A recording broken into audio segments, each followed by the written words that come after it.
hace cuántos años que dejamos Durango, Jaime? Wow, esa es una muy buena pregunta. Sabes que nadie me ha hecho esa pregunta.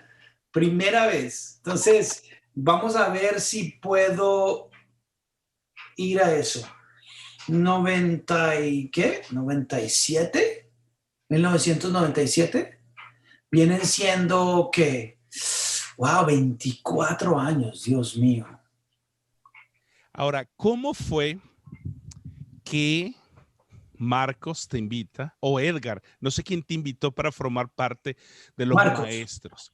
La Marcos. cuestión es que vos técnicamente, si mal no recuerdo, fuiste uno de los primeros maestros internacionales. ¿Nos podrías decir de dónde sos, de qué país provenís y cómo fue que Marcos te invitó a formar parte? ¿Cuál es tu preparación y tus estudios? Porque la audiencia no te conoce. Nosotros como los ex estudiantes del CCDMAC sabemos muy bien que sos.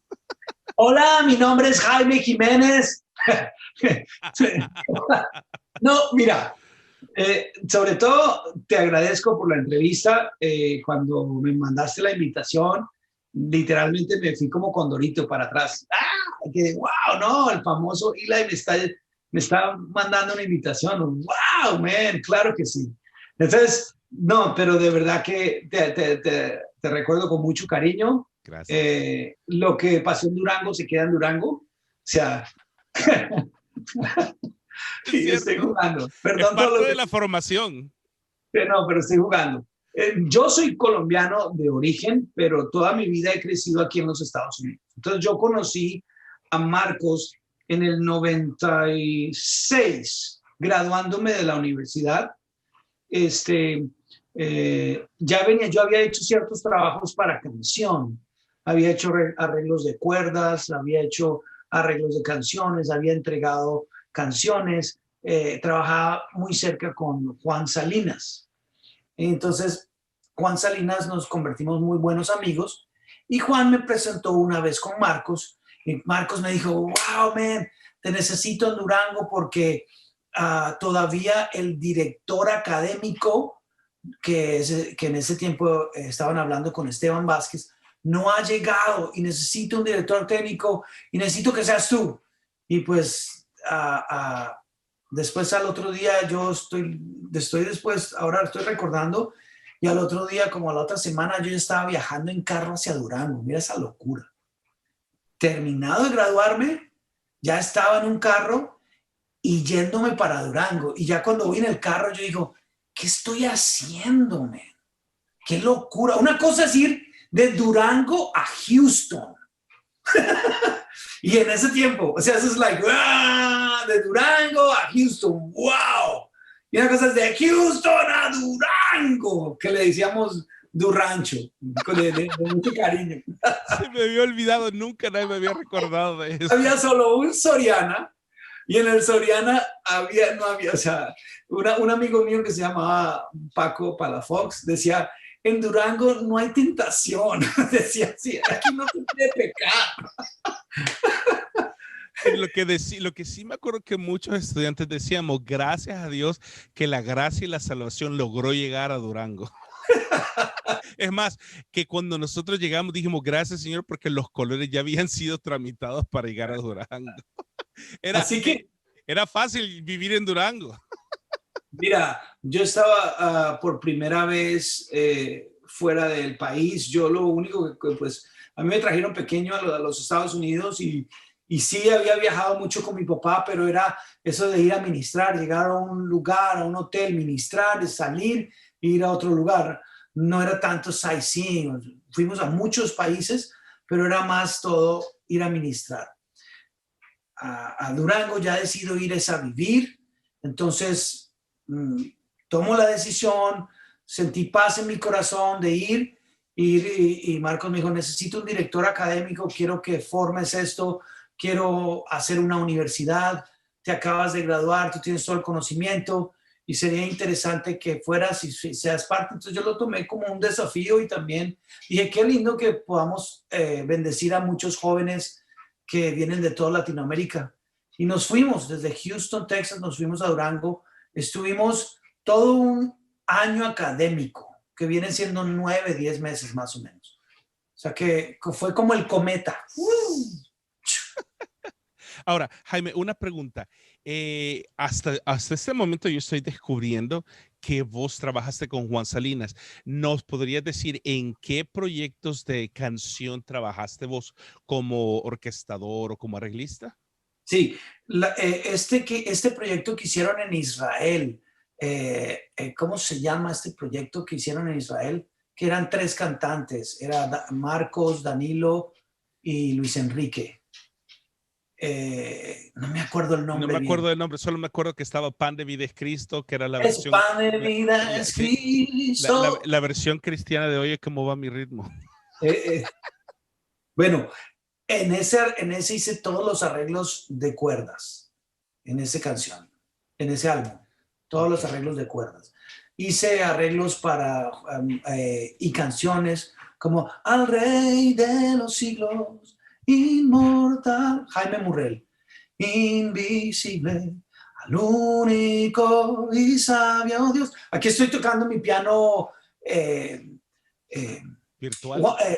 fake. ¿Cómo se dice? Invisible. O sea, que se lo tienen que inventar más o menos. Al Rey de los siglos, inmortal, invisible, al Ahora, único. retrocediendo un poco más en el tiempo, Jaime, una de las cosas que me fascinó acerca de vos es que vos me dijiste alguna vez sentados en uno de los momentos más difíciles del día en la escuela de música, era adaptarnos a la comida mexicana a la hora del almuerzo, Esa porque me tocó a ahí mí sí, también. perdón. Esa me tocó a mí también. Era bien difícil porque en nuestros países, México tiene una cocina muy variada, pero le ponen la tortilla abajo, se llama de una manera. Le ponen la tortilla así, se llama de otra manera. Le ponen 2 tortillas de otra manera. La cortan la Pero es la tortilla misma tortilla y es la misma tortilla. y el mismo frijol. El mismo frijol, el mismo pollo, la carne. En nuestros países fuera de México, la cocina es un poco, no un poco, es completamente diferente, pero sí era un momento difícil y me acuerdo que estábamos sentados y vos a cada rato te salías y mejor te ibas a comprar algo en el restaurante o en una hamburguesería o algo. Y me acuerdo que siempre llegabas comiendo mejor comida que nosotros, ni siquiera Subway había, ni Burger King, nada, no había absolutamente nada. Y en una de esas pláticas me contaste y me dijiste algo que nunca, 2 cosas que nunca se me han olvidado. Número uno, vos me enseñaste la palabra bendecido, que Dios te bendiga, era lo que decía yo. Y vos me dijiste, no, dice, no digas que Dios te bendiga, porque esa bendición nunca te va a llegar. Vas a perseguir la bendición ya está contigo. Y cuando te digan qué tal o saludes a alguien, vos me enseñaste que bendecido, que Dios te bendice en tiempo actual. Ese es número uno. Y número dos, que tu papá hizo muchísimas campañas evangelísticas en la preciosa nación de la cual yo pertenezco. ¿Me podrías contar un poco acerca de tu papá para que la gente sepa más o menos de dónde es que trajo Dios a este colombiano de Colombia que sabe tocar a Jaime? Contanos acerca de Mira, tu papá. mira, mi papá es un hombre que Dios lo utilizó mucho por todas las naciones. Le doy gracias a Dios de haber pues, nacido en un hogar cristiano y con una familia, mi mamá, una mujer de oración, mi papá un hombre de una palabra poderosa. Él, él fue a muchos países. Antes de que Venezuela hubiera pasado por todos esos problemas, Dios lo puso en una campaña masiva a profetizar sobre todo esto. Eso está grabado. Y hasta el día de hoy eso ha sido tremendo. Y Dios lo utilizó mucho en sanidades. Él fue a San Miguel, fue al estadio Flor, si me equivoco, Flor Blanca. Flor Blanca. 80,000 personas, me acuerdo. Y sanidades, o sea, él recorrió El Salvador.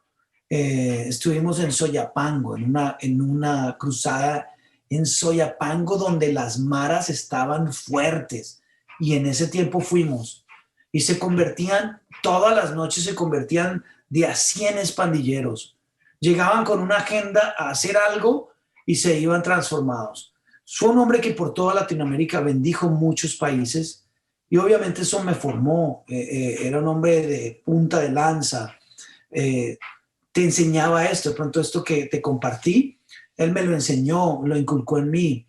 Yo soy un hijo bendecido de Dios. Si yo ya nací es porque yo ya soy un hombre bendecido por él. Entonces, en todas estas áreas que nosotros estábamos, sobre todas las cosas que estábamos hablando y practicando, era porque alguien nos lo enseñó y ese fue nuestro Padre. Y eso fue lo curioso, que cuando yo saludé al maestro Jaime, y yo le dije que Dios te bendiga, y vos me dijiste, Dios te bendice. Y fue donde me quedé yo. Ok, ok. Hay algo aquí que quiero aprender. ¿Le podrías decir a la gente cómo se llama tu papá para que la gente haga la conexión y sepa quién es tu papá? Mi papá ya está en la presencia del Señor con mi mamá. Ellos Pastor, lo dos siento fallecieron. mucho. Nos dejaron un legado muy grande y mi papá, él se llamaba, y bueno, es Carlos Jiménez. Fue conocido en muchas naciones como un hombre utilizado por Dios en una forma muy poderosa. Y sobre todas las cosas, Eli, una cosa es que conozcas al hombre de Dios en escena y otra cosa es al papá que está en tu casa. Y él mantenía eso, mantenía un nivel, él era muy chistoso, muy jovial, o sea, a cada rato estaba tirando chistes. En Colombia decimos, molestaba mucho y jugaba mucho con la gente. Y, man, es que yo me acuerdo de anécdotas, por ejemplo, te voy a decir una, que esto es verdad, y yo digo, Dios mío. Una vez lo invitaron a Perú y habían más de 3,000 pastores y le dijeron, y él no llevaba corbata. Y le dijeron, pastor, no puedes predicar sin corbata. Y le dijo, no, no hay problema, tráigame una. Y se la trajeron y él se la puso. No, it didn't match, no se veía bien. O sea, era una corbata que le quedaba como chiquitita y los colores no iban con lo que... Pero él se paró y entonces antes de predicar, yo me quedé así con la boca abierta. Wow, man, mi papá se quitó la corbata y dijo, mis hermanos, estoy aquí. Y bueno, Gloria, qué bendición de poder estar aquí. La enrolló y dijo, me dijeron que sin corbata no puedo predicar, entonces la pongo aquí, la puso ahí en el púlpito y dijo, bueno, entonces corbata, ahora predica. Y se quedó quieto. Y todos los pastores lo miraban así, like, ¿qué está pasando? Porque él fue muy revolucionario, Y entonces, todo el mundo yo hasta me quedé, ¿qué está haciendo? Y después dijo, tomó la corbata y dijo, bueno, como la corbata no puede predicar, yo voy a predicar. Y se la dio a la persona y de ahí predicó y eso fue, wow. Yo me acuerdo que habían 3,000 pastores en el piso llorando, la presencia de Dios. O sea, una cosa es que tú seas revolucionario y tengas una actitud pedante, pero otra cosa es que Dios te utilice a hacer cosas extrañas que tengan resultado. Porque fíjate que mismo Jesús decía cosas a los que le decía, ustedes espíritus, ustedes a los fariseos, ustedes lo que son sepulcros blanqueados, o sea, se lo decía de frente. O sea, nosotros hemos aprendido a ser tan buenos en la política y a uno le decimos sí y al otro sí, con tal que quedar bien. Y en realidad esto no es de quedar bien, esto es lo que el que tiene que quedar bien es el reino de Dios. Y en algunos lugares vas a parecer pedante, obviamente tratas de cuidar, tratas de decir con cosas con amor y cuando enseñas y dices estas cosas con amor, de lo que aprendí de mi papá, es que lo puedes decir con amor y con una sonrisa en tu cara y la gente ve que no lo estás haciendo para enfadarlo, sino para abrirles el entendimiento. Esta es solo la introducción. Este Oh, es mi queridísimo Jaime Jiménez, productor, cantante, compositor, orquestador, eh, apóstol, profeta, uy, no, no, episcopal. no, no, no, no, no. No, solo Jaime, solo Jaime. Lo que quiero decir es esto. Jaime, gracias por hacer el tiempo. Ha sido una de las personas que No he perseguido tanto porque sé que sos una persona extremadamente ocupada. En el momento que estamos haciendo esta entrevista es a alta hora de la noche técnicamente, pero es un gusto tenerte. Jaime, el motivo por el cual te invité es porque hay muchísimos hijos de pastores que quieren saber cómo poder navegar el hecho de vivir, crecer y servir en el ministerio, sabiendo de que su familia tiene una gran responsabilidad. Quiero hacerte una de las primeras preguntas, Jaime. ¿Por qué empezaste o cómo fue que descubriste tu llamado, que es específicamente en la música? Ya que estudiaste en la universidad y te graduaste de la universidad con una especialidad en música. ¿Cómo fue que descubriste tu llamado para la música? Mira, esto va a sonar muy, no lo quiero súper espiritualizar, pero te voy a decir algo. Desde pequeño mi mamá, Dios le había dicho a mi mamá que ella iba a tener un adorador. Y entonces cuando ella se sobaba la barriga, me cantaba y me decía, tú vas a ser un hombre que va a bendecir a las naciones. Yo crecí con eso. O Wow. sea, si tú puedes decir, entonces me vendieron el cuento. Y mi mamá siempre desde pequeño, tú vas a ser un adorador, tú eres un adorador, tú eres un adorador, abre tu boca, toca. Y eso marcó mi vida porque mi mamá era una tremenda adoradora. A ella no le gustaba llegar tarde a la iglesia. Le daba rabia porque decía, yo quiero llegar a adorar. Y nos empujaba a todos, ¿ok? Y llegábamos temprano y ella no se perdía ningún momento de la alabanza. Llegó un momento donde le dijo a mi papá, yo me voy a mi propio carro porque quiero llegar temprano a adorar. Acuérdate, esta es la iglesia donde mi papá pastorea. Entonces, y a donde yo dirigía la alabanza. Entonces ella nos enseñó a caminar, wow, tremendo, pero ella me inculcó esto en mí y eso como que quedó ahí, eso de como que un adorador, como que soy un adorador. Y entonces ya después Dios te va formando y tú vas viendo que, no sé, pasaban cosas como que me invitaban a un lugar y había una banda tocando y tocaban impresionante y bla, y todo, y luz y todo, pero no pasaba nada en el mundo espiritual. Me invitaban a tocar y yo me montaba con mi pianito y cantaba y veía que algo sucedía. La gente salía ministrada. Me decían, pastor, no quiero sonar mal, la banda sonaba bien, pero es que usted tiene algo. Y todas esas cosas te van marcando a tal punto que tú dices, wow, Dios tiene un plan conmigo. El plan que Dios tiene conmigo es poder expresar en una forma artística lo que Él es. Entonces, adorar es solamente mostrar a la gente lo que Él verdaderamente es. Rendirnos ante su presencia y poder decir, Él es santo, Él es poderoso, Él es justo. Ahora, cuando lo haces como un cliché y como una canción que quieres vender, no causa ningún efecto. Pero cuando tú lo haces de corazón, causa un efecto espiritual en las personas que te escuchan, cristiano o no cristiano. Porque he estado en lugares no cristianos y canto mi música y la gente puede percibir el espíritu que está detrás de esa música. Entonces desde ahí, desde pequeño, Dios me marcó para ser un adorador. Obviamente, de ahí empiezan a salir cosas como el pastorado. Lo aprendí fue con mi papá viéndolo. Y yo veía que él era en la iglesia lo mismo que era en la casa. Entonces entendí que no es difícil. Se hace difícil. Te voy a decir cuándo es que se hace difícil para un hijo de pastor. Cuando no hay un buen ejemplo en casa. Ouch. Entonces, lastimosamente lo digo, cuando el pastor es una cosa en el púlpito y en la casa es otra cosa, entonces tú no quieres ser pastor. Pero cuando tu papá es un buen pastor y Dios lo está utilizando y en casa es la misma persona, tú dices, yo quiero ser esa persona. Porque tú nunca vas a tratar de ser alguien que no te impacte a ti. A nosotros, por ejemplo, nos impactan las bandas. Oh, esta banda, yo quiero tocar como él, quiero tener el sonido, quiero hacer esto. Sí, pero ¿por qué? ¿Cómo te impactó? Porque lo viste, porque lo analizaste, porque estás comiendo de eso. Entonces, te gusta.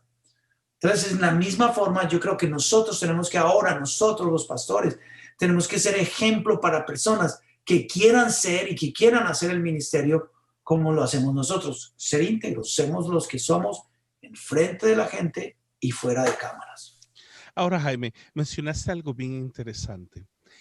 Muchísima gente me ha preguntado a mí la pregunta que te voy a hacer y es, ¿cuál es la clave para poder tener un momento de adoración efectivo, según tu experiencia? Tú sabes cómo rascar las preguntas, ¿no? Cómo sacar ahí me encanta cómo haces las preguntas. Te voy a decir por qué te hago esta pregunta, Jaime. Mm. Porque te voy a contar la historia. Mi primera iglesia que apliqué en Estados Unidos fue Ajá. en una de las zonas, uno de los most unchurched places in the US, y es New England. Wow. Apliqué como pastor de alabanza para una iglesia en Massachusetts, en Pittsfield, Massachusetts, a tan solo 45 minutos de Salem, Massachusetts. Salem es brujos, Salem es brujos. pura brujería. En Sí. ese lugar apliqué. Y cuando apliqué, el board me preguntó me hizo esa pregunta y me dijo, ¿cuál es la fórmula para poder tener un momento de oración efectivo? Y me le quedé viendo al miembro del board y le dije, no sé. Lo único que yo hago es, me siento en el piano, cierro los ojos y me enfoco en la audiencia de la persona más importante para mí, que es Dios. Ahora, por eso te hago esa No, pregunta. ahí está la respuesta. O sea, No te, le, no, no, no, no, no te la esté regalando. Hilary, ¿cómo podemos hacer para que sea un momento de verdad genuino en la adoración? No sé, ¿me podrías ayudar a responder? No, Ya lo que lo pasa es que me decís, las preguntas que yo hago regularmente en las entrevistas es en base a tu historia. Y por eso creo que disfruto muchísimo estas conversaciones, porque vos dijiste algo bien interesante. Y esa es una de las cosas que la audiencia que nos ve y que nos sigue en mi canal específicamente y que te van a seguir también en tu canal, suscríbanse. Aquí está el canal de Jaime. Por favor, suscríbanse, denle like a todos sus videos. Ahí están sus canciones y todo lo que hace. Pero una de las cosas que yo creo que es importante, especialmente yo soy nieto de pastor, Jaime. Vos wow. sos hijo de pastor. Ah, Por lo mismo, creo que es importante para la gente que sepan, porque en unos momentos vas a cantar un par de canciones que has compuesto y que quieres compartir con la audiencia de Esperanza para el día de hoy. Y mil gracias por eso, realmente queremos ser bendecidos. Pero te hago de nuevo la pregunta, Jaime, porque vos hiciste una diferencia bien clara. Habían luces, había una banda excelente y luego salió el underdog, mm, solo con un piano y mm. solo con una voz, y la presencia de Dios cayó. A eso me refiero yo. ¿Cuál crees que es la clave realmente para, esa es la pregunta correcta, para poder conectar a la gente con Dios y no realmente dar un espectáculo de adoración? Básicamente, yo creo que cada uno de nosotros, o sea, si estás en la música es porque sabes tocar y sabes cantar. Eso es básico, eso es algo básico que sea bonito, que se pueda escuchar y se pueda disfrutar. Ese es uno. Número uno, eso se puede aprender. Algunas cosas se pueden aprender como técnica, se puede mejorar en la voz, se pueden afinar la voz, eh, etcétera. Pero hay algo que no se puede aprender y es tu comunión e intimidad con Dios. O sea, si tú te vas a parar enfrente a adorar y quieres un resultado, tú debes de haberlo hecho mucho antes a solas con Dios. ¿Qué me pasaba a mí en estos momentos donde me paraba y empezaba a adorar? Y todavía lo hago cuando hago conciertos. Yo tomo, para mí el enfoque es eso. de poder bendecir a las personas que vienen a escuchar y a recibir una palabra de aliento, etcétera, o a escuchar un concierto. A veces viene solo un concierto y siempre quiero dejar algo más. Y antes de cualquier concierto siempre tomo mucho tiempo, muchos días, eh, adorando a Dios y cantando de pronto las canciones que vaya a cantar y lo hago en una forma no como decir para tratar de impresionar a nadie, sino para adorar a Dios. Y en esos momentos salen otras canciones, nuevas canciones que Dios pone en mi corazón. Y suceden muchas cosas, pero para mí eso ha sido ¿cómo lo puedo decir? Lo puedo decir. Lo más sagrado para mí ha sido eso, que no canto lo que no he hecho a solas. Entonces, muchas veces nosotros practicamos para que quede bien, para que se escuche bien, y yo no practico para eso, yo más bien a solas estoy adorando a Dios. Entonces, la Biblia dice que todo lo que está oculto va a salir a la luz.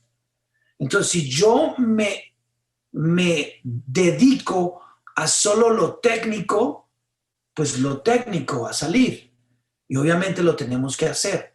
Ensayar bien, ensamblar bien, estemos afinados, que toquemos nuestras partes, y eso lo creo.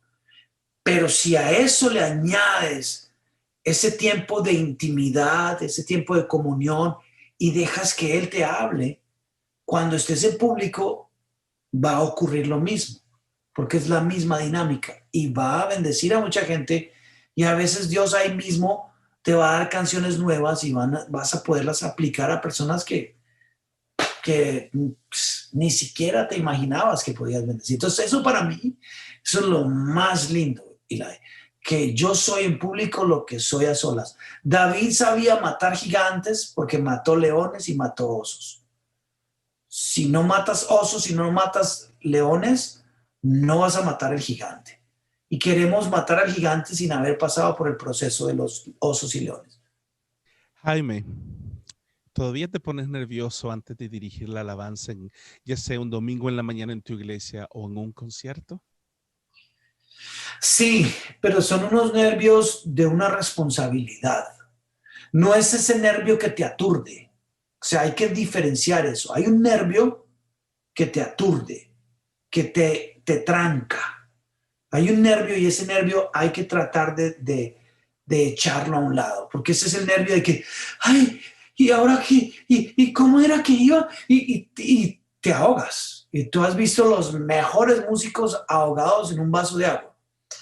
Ese nervio no, pero el nervio de la responsabilidad, uy, sí, es un peso de que no quiero hablar más ni menos de lo que tenga que hablar. Qué interesante que esta entrevista se está tornando por donde creí que íbamos a realmente ir y nos estamos tornando del lado de la adoración. Yo recuerdo uno de los momentos más increíbles que tuvimos personalmente fue cuando vos tomabas el piano y empezabas a adorar. Y te voy a ser franco y te lo voy a confesar y te voy a pedir perdón. Nunca me gustó cómo dirigiste la alabanza. Y te voy a decir por qué. Porque cuando tomabas el piano, te olvidabas que estábamos ahí. Y me daba envidia verte sentado en el piano llorando y adorando a Dios cuando yo quería tener la misma pasión y el mismo encuentro. Pero para eso estábamos en la escuela de música, para aprender y para entender que todo es un proceso de Dios.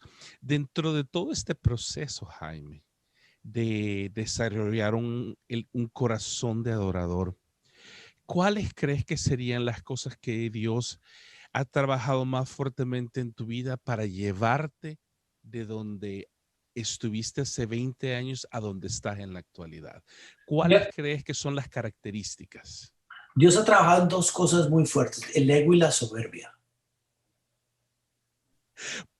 Golpe en el estómago, golpe en la boca. El ego y la soberbia. Yo era una persona muy soberbia. Ya en Durango no era tanto. Ya el día Dios me había limado. aunque es que mira, te voy a comentar qué fue lo que pasó. En la escuela, no sé, a mí me mentalizaron a hacerlo mejor. Era una escuela, yo estudié una licenciatura en composición de música en la Universidad Bautista de Houston y era una universidad no muy grande, entonces los profesores, tú tenías acceso a los profesores, crecí mucho en esos 4 años. Y después hice una maestría en la Universidad de Houston y esa ya era una universidad grandísima y habían ya muchos músicos y muy buenos. Entonces, mis profesores no se vieron una aptitud en mí y me decían, tú tienes que ser el mejor, utiliza tus ojos, o sea, cuando estás dirigiendo la orquesta, míralos, diles que tú estás en control, o sea, toma el control y todas esas cosas te minan la cabeza, te llenan. Entonces, cuando yo llegaba a dirigir la alabanza, aplicaba todo, o sea, y entonces, pero hacía llorar a la gente, tenía un ego del tamaño de un skyscraper, eh, muy grande, un ego y una soberbia. Y el Señor aplastó el ego y aplastó la soberbia a tal punto de que ya quedé como una persona como que más bien, eh, y no sé qué hacer. Me sentí más bien, yo ahora me siento como medio inútil. O sea, en serio, me siento así como medio inútil, porque veo que es tanto lo que Dios quiere hacer que en realidad Dios lo puede hacer sin mí. Y entonces me siento inútil. Me siento como que el burro lo puede hacer mejor. O sea, el burro puede hablar mejor que yo. Pero ese es un buen momento, eso es bueno, porque entonces ya Dios ha aplastado tu ego, ha aplastado tu soberbia, ya no es ni tu talento, no es lo bonito que cantes, no es lo bonito que toques, sino es lo que Dios quiere hacer a través de ti. Entonces, obviamente, quiero siempre mejorarme en el arte, en cantar mejor, tocar mejor, y cada día voy avanzando, pero mi enfoque es qué es lo que le voy a dejar a la persona que me está escuchando. Si yo le dejo que soy un artista, pues con eso se va a ir. Pero si yo le dejo que soy un hijo de Dios, que aunque tengo falencias, Dios puede utilizar y dejar una palabra de bendición, yo creo que eso va a afectar a esa persona más para bien y atraerlo más al reino de Dios, que eso es lo que queremos. Entonces, dos cosas que han sido y que sigo trabajando, el ego y la soberbia. Me llama bastante la atención lo que mencionas. Tres cosas. Número uno, las dos cosas que acabas de decir. Finalmente, esa es la dos y la tres, el ego y la soberbia. Porque es bien fácil, especialmente en nuestras iglesias, inflarse de la cabeza y decir yo soy el mejor, canto bonito y todo. Yo trato de evitarlo y ya tengo un ejercicio mental para evitarlo. Cuando se acerca la gente a mí, digo, bueno, gloria a Dios. Estamos aquí para servir y para facilitar un Qué bonito, tiempo de reconexión con Dios. qué bonito. Pero una de las cosas que más me gustó, y no sé por qué quiero regresar ahí, pero te lo voy a preguntar, es acerca del nerviosismo. Me gustó muchísimo lo que dijiste acerca del nerviosismo. Yo en la actualidad me sigo poniendo nervioso. ¿Hace cuánto tiempo que empezaste a dirigir la alabanza, Jaime? ¡Wow! No, ya, mejor dicho, pregúntame cuántos años tengo. Sí, ahora, te pregunto, ¿cuántos años tienes de dirigir la alabanza? Porque no has dejado de ponerte nervioso. Y yo lo digo de esta manera. La razón por la cual yo me pongo nervioso es por varias razones. Número uno, porque tengo temor de Dios, por lo que dijiste, porque sé la responsabilidad que tengo sobre mis hombros, pero también porque me estoy acercando al trono del Rey, que si hago un mal movimiento, espero que hayan atado las sogas en mis tobillos para que si caigo de bruces delante de la presencia de Dios porque he sido encontrado falto, me puedan sacar de ahí, pero especialmente porque sé que admitiendo mi debilidad es en el momento donde Dios se gloria. Y me encantó muchísimo lo que dijiste ahí. Jaime, ¿hay alguna experiencia que hayas tenido en el presente o en el pasado cercano que te haya impactado de algún director de alabanza o algún miembro de tu equipo de alabanza que te haya ayudado en ese proceso de crecimiento como pastor de alabanza, como pastor de una iglesia? Uy, hay muchas personas que aportaron mucho a mi vida. Un director de alabanza muy conocido en los Estados Unidos, Ron Kenoly, eh, un hombre que, wow, San Ron Kenoli. sí, Ron Kenoly me impartió mucho. Yo lo vi por muchos conciertos y veía cómo él llevaba a las personas a adorar a Dios. Y increíble, o sea, increíble. Tantas personas que han impactado mi vida. Pero aquí te va, la persona que más me ha impactado. Mi mamá eh, falleció de cáncer. Y en medio de esos 4 años de cáncer, yo me acuerdo un día que yo le llevé un álbum. Yo decía, yo no lo voy a llevar a álbumes tristes, le voy a llevar a álbumes contentos. Le llevé un álbum de Juan Luis Guerra. Un álbum que decía, en el cielo no hay hospital. Y después Las Avispas y una canción que se llamaba El Son de Guerra. Recuerdo las canciones. Un álbum es muy bonito, si no lo has escuchado, se llama A Son de Guerra el álbum. Y es un álbum lleno de canciones cristianas. Lo he escuchado. De en medio de tanto dolor, verla con una sonrisa, con lágrimas y levantando las manos, adorando a Dios, yo me puse a pensar, ¿de qué me tengo que quejar?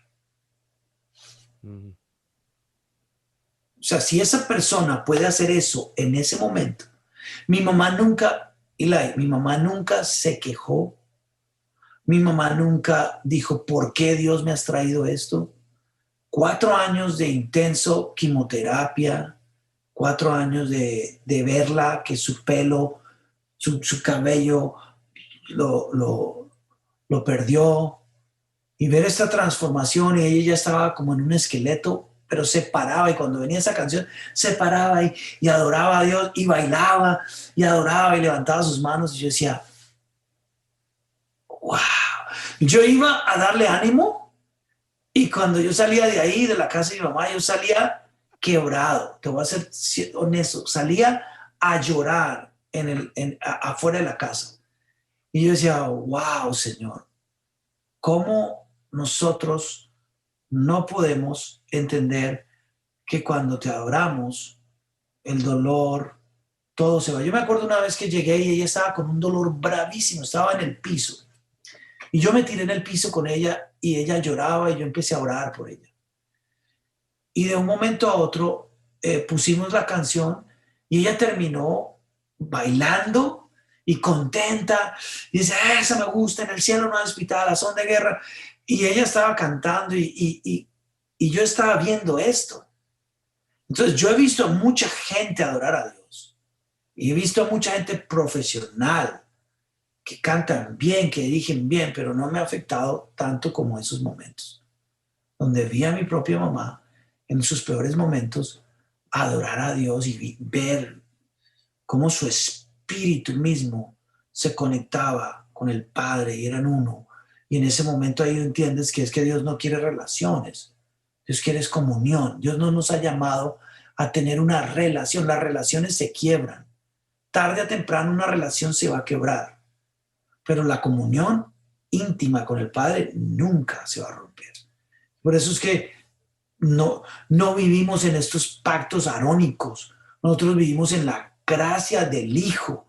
Y en esa gracia del Hijo nosotros podemos entender que, wow, por eso es que Jesús dice, en el mundo tendréis mucha aflicción, pero ten paz, mi paz, que yo he vencido al mundo. Y ahí es donde trasciendes, ahí es donde tú puedes dejar una enseñanza que trasciende. No es una enseñanza técnica. No es que te puedas parar en escena. No es que puedas hacer la escala correcta. No, eso no es eso. Eso va más allá.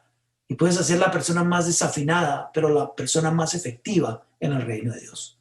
Entonces yo prefiero ser desafinado aquí en la tierra y ser efectivo en el reino a ser una persona afinada y que el show sea muy bueno, pero que en el reino sea un desastre.